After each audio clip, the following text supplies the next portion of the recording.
یہ دو سوال ایسے ہیں جو مسلمانوں کے گلے کا کانٹا ہے اور یہ مشکل ترین سوال ہے, یہ ذہن میں رکھیے گا. ڈاکٹر ذاکر نائک جن ٹاپکس کو ایڈریس کر رہے ہیں نا, یہ کوئی مشکل سوال نہیں ہے. مسئلہ تقدیر کو ڈسکس کر لینا, توحید کے حوالے سے ڈسکشن, ٹرینٹی کا عقیدہ, جیزس کرائسٹ سے متعلق گفتگو. اور بھائی یہ صدیوں سے مسلمان کر رہے ہیں, یہ نئے ٹاپکس ہے ہی نہیں ہے, یہ پرانے ٹاپکس ہیں.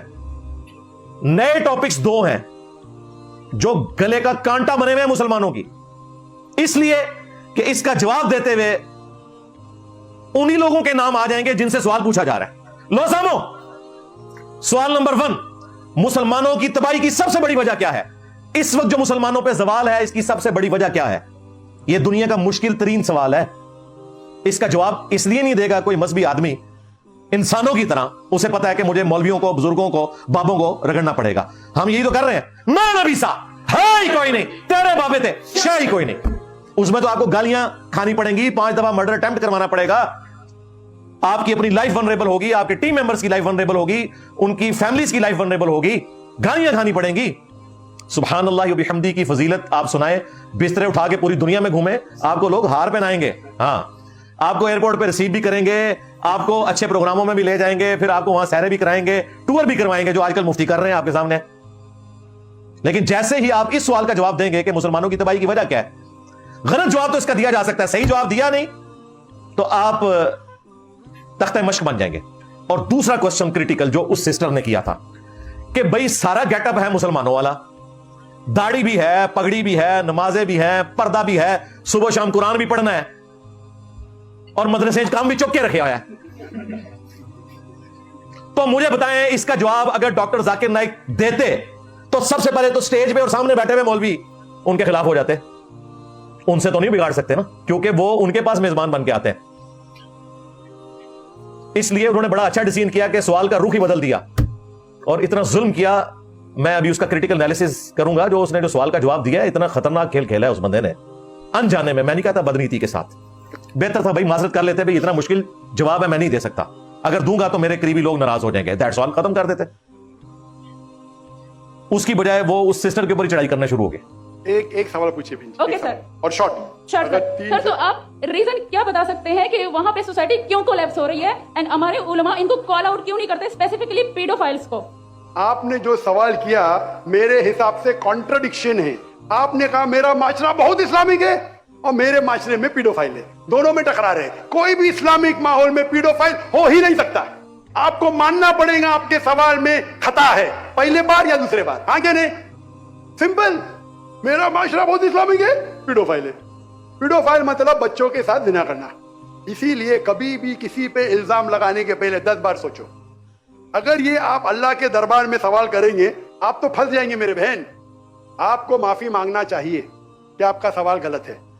سر میرا یہی سوال ہے کہ وہاں پہ یہی ریلیجن بہن جی, آپ کو پہلا قبول کرنے پڑے گا میرا سوال. اگر آپ قبول نہیں کریں گے تو میرا جواب ختم. اوکے سر, میرے سوال کی نوعیت غلط ہے. نوعیت غلط نہیں, سوال غلط ہے, آپ غلط ہے. یہ کیا ہوتا ہے, آپ میڈیا کو سن سن کے ریپیٹ کرتے, دونوں تو صحیح ہو ہی نہیں سکتا ہے. اگر دونوں صحیح ہے تو قرآن میں غلطی ہے, نعوذ باللہ. کدھر قرآن میں لکھے لگا بچوں کے ساتھ زنا کرو؟ تو بہت سے بار یہ میڈیا میں کام ہے, الزام لگاؤ, سوال پوچھو, کچھ بھی دو.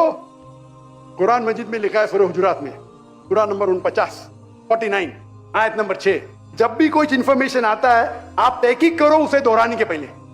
آپ سارے مجمع میں دہرا رہے ہیں, ہزاروں کا مجمع ہے, 20,000 25,000, اور آپ یہ کہہ رہے ہیں میرا اسلامک معاشرہ ہے, پھر کوئی پیڈوفیلیا ہے, انہیں آپ اسلام پہ تہمت لگا رہے میری بہن, اور آپ معافی بھی نہیں مانگ رہے. انہیں آپ اسلام پہ تہمت لگا رہے میری بہن, اور آپ معافی بھی نہیں مانگ رہے. انہیں آپ اسلام پہ تہمت لگا رہے میری بہن, اور آپ معافی بھی نہیں مانگ رہے. یہ ہوتا ہے, غلطی بولنے کے بعد بھی معافی مانگنے کو ہوتا ہے.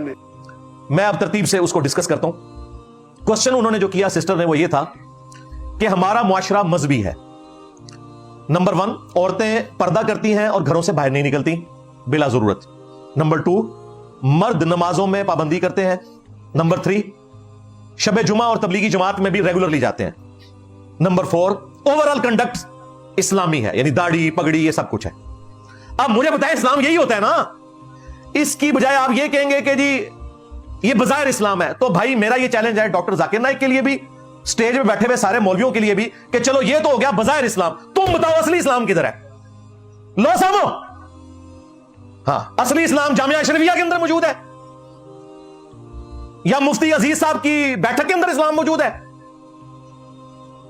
या मदरसा देवबंद में मौजूद है जहां पे कासिम नानोतवी साहब को रशीद अहमद गंगोई ने पब्लिकली 16-17 साल के बच्चों के सामने चारपाई पे लिटा के लाठियां करनी शुरू कर दी। मियां लोग क्या कहेंगे? ओ भाई इस्लाम यही है ना, जब गैर मुस्लिम देखेगा या मुसलमान भी देखेगा, इस्लाम क्या वो देखता है कि औरतें पर्दा कर रही हैं, मुसलमान नमाज पढ़ रहे हैं, दाढ़ी रखी हुई है, पगड़ी रखी हुई है, हाफिज़े कुरान है, मदरसे में जाते हैं। ये कौन सी चालाकी है कि जी इस तरह तो इस्लाम नहीं होता। और क्या होता है इस्लाम भाई? यही इस्लाम होता है। अब वो तज़किया के पॉइंट ऑफ व्यू से अगर ये सारे फ्रॉडिये जिन्होंने इस्लाम का लबादा ओढ़ा हुआ है, इस्लाम का जनाजा निकाल रहे हैं, तो उन्हें क्रिटिसाइज करो ना। सवाल पूछने वाले को क्यों तुम तख्ता मश्क बना रहे हो? बिल्कुल गलत किया। अपनी गलतियों को छुपाने के लिए सवाल का रुख ही मोड़ दिया। और जो लोग वकालत कर रहे हो, कह रहे हैं उनको समझ लगी, और समझ अनुसारी है भाई, उन्हें तो समझ लगी है कि मैं जवाब देता तो बढ़ना क्या है मेरे नाल। उन्होंने सवाल रिपीट भी किया है। अच्छा चलो समझ नहीं लगी और बाद में समझ लग भी गई और माफी भी मंगवा ली, उसके बाद तो जवाब देता। जवाब कोई नहीं दिया डॉक्टर जाकिर नाइक ने आज तक। डॉक्टर साहब आपके ऊपर उधार है, आपने इस बात का जवाब देना है कि ये सारे मौलवी जिन्होंने दीन के लबादे ओढ़े हुए हैं, ये इतने गैर इस्लामी क्यों है, और जिसको आप इस्लामी कह रहे हैं वो दुनिया के किस कोने में इस्लाम पाया जाता है। अगर अफगानिस्तान की मिसाल दोगे ना तो मैं बताऊंगा कि अफगानिस्तान के गवर्नरों की वीडियोस निकली हुई हैं अपने लड़कों के साथ मुंह काला करने की। इस वक्त के जो गवर्नर है, छोड़ दो, क्या बात करते हो। असल में ये लोग मुजरिम हैं और इनको कोई नंगा नहीं कर सकता। सीधी सी बात है। हमारी तरह कौन बेवकूफ होगा दुनियावी तौर पे कि हर बंदे से ही बिगाड़ के रखे। इन्होंने कहीं ना कहीं बना के रखी होनी है, इसीलिए तो देखे ना लोग दावतें भी करते हैं। आज जो शिया और बरेलवी कर रहे हैं ना डॉक्टर जाकिर नाइक के साथ, इससे ज्यादा करनी थी देवबंदियों और अहले हदीसों ने, अगर ये सही बात करता। फिर बादशाही मस्जिद में किसने जाके उसका लेक्चर सुनना था, जब सारे फिरकों से बिगाड़ लेनी थी। हमारे स्टूडेंट्स ही बैठे होने थे, क्योंकि हमने तो कहा भाई सबको सुनो। मैंने तो शुरू में वीडियो रिकॉर्ड करवाई थी कि जहां जहां इनके प्रोग्राम है, अभी भी मैं कह रहा हूं आप अटेंड करें। मेरी तो मजबूरी है, मैं खुद भी चाहता, मैं तो सिक्योरिटी इश्यूज की वजह से नहीं निकलता, वो बात अपनी जगह। लेकिन ये मसला मिस हैंडल किया, ये क्वेश्चन का आंसर ही बड़ा मुश्किल था। ये उन्होंने चीजें हाईलाइट करके ना, उस सिस्टर ने कहा कि लेकिन फिर भी हमारे मुआशरे में ड्रग्स का इस्तेमाल है, नशावर चीजों का। अब उनको कौन बताया कि यहां लोग तबलीगी जमात के बिस्तरों में हेरोइन स्मगल करते हैं, राइमेंड लेके जाते हैं और उसे आगे बांट देते हैं। हाँ, वो हमें पता है। इसमें तबलीगी जमात का कसूर नहीं है, लेकिन तबलीगी जमात में तो ऐसे लोग मौजूद हैं। फिर उन्होंने कहा कि बदकारी भी है।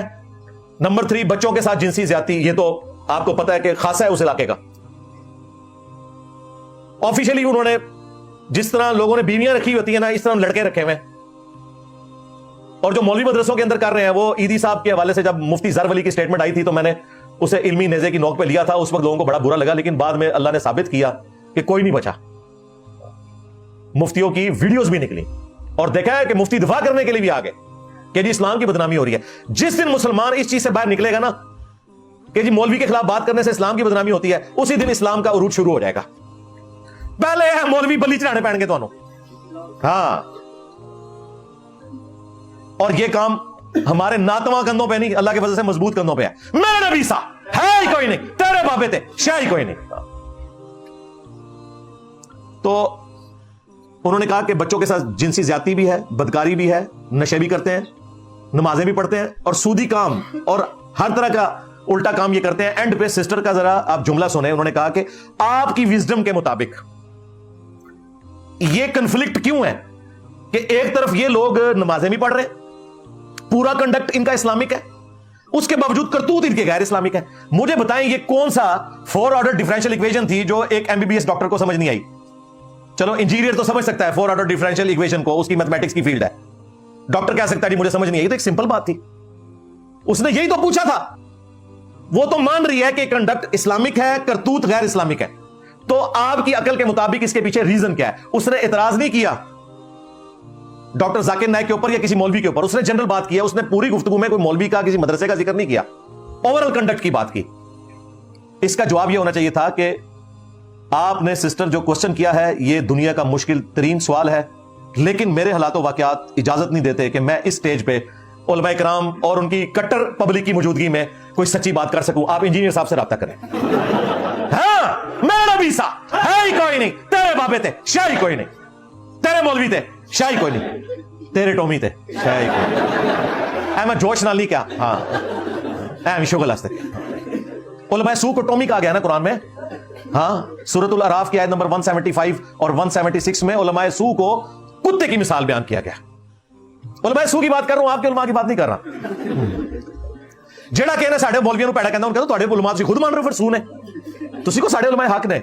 अगर आप अपने उलमा को उलमाए हक मानते हैं फिर आपको इस मिसाल से बिल्कुल कोई गुस्सा नहीं खाना चाहिए। हाँ, हम तो उलमाए सू की बात कर रहे हैं, आपके उलमा की तो बात ही नहीं कर रहे। ये सिर्फ कुरान में कुत्ते की मिसाल नहीं है, ये सुन्नत नबी दाऊद में आया कि मेरी उम्मत में ऐसे फिरके पैदा होंगे और उनमें ऐसी बिदात जारी हो जाएंगी जिस तरह बावला कुत्ता काट जाता है। कुरान में तो कुत्ते का जिक्र आया था और उसके जुबान हाँपने का। नबी इस्लाम ने कहा हल्का कुत्ता अगर किसी को काट जाए उसके एक एक रेशे में जहर पहुंचता है ना, मेरी उम्मत में ऐसे फिरके पैदा होंगे कि उनके एक एक रगो रेशे में बिदत दाखिल हो जाएगी जैसे कुत्ता काट जाए। अब मुझे बताएं किस कुत्ते के काटने से बिदत जारी होती है? किसी स्क्वाश के प्लेयर से, किसी क्रिकेट के प्लेयर से, या किसी मौलवी के काटने से? जहर मौलवी की फील्ड है ना। अगर पॉजिटिव चीजें मौलवियों के खाते में है तो नेगेटिव भी उनके खाते में है ना, फील्ड तो उनकी है ना। कहते हैं ना उलमा से पूछ पूछ के चले, तो उलमा ये कर रहे हैं ना। तो ये कुत्ते की मिसाल कुरान में और सुन्नत नबी दाऊद में उलमाए सूर के लिए नबी इस्लाम ने बयान फरमाई। लिहाजा अगर हम कभी तफन्नुन में ये कह दें कि मेरे नबी सा है ही कोई नहीं, तेरे टोमी थे, शाह ही कोई नहीं, तो बुरा नहीं किसी को मनाना चाहिए। हो सकता है लोग पूछते हैं ये कहां से साबित है, तो मैंने साबित भी कर दिया, लो सामो, ठीक हो गया। हाँ, बाकी मैं कोशिश करूंगा कि ये टोमी का लफ्ज ज्यादा इस्तेमाल ना करूं। हाँ, जितना वो बाबू तक ही रहे, ठीक है। वो फिर कहते हैं पॉजिटिव तरीके से बात करें ना, वो फिर हम सुन लेंगे। वैसे मैंने टोमी भी साबित कर दिया कुरान हदीस से।